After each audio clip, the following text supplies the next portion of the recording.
أقدس الذكر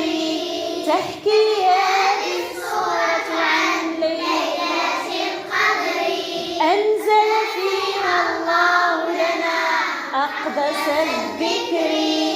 ليلة طهر في رمضان خير من كل الأزمان ينزل فيها أمر الله وهي لوقت الفجر أمان كان التنزيل فيها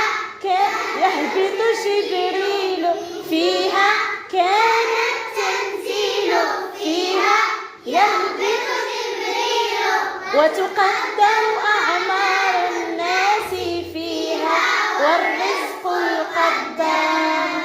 وفقنا لتلاوتها يا ربي في رمضان واكتب خير الأقدار لنا وارحم يا رحمن وفقنا لتلاوتها يا ربي في رمضان واكتب خير الأقدار لنا وارحم يا رحمن وارحم يا رحمن.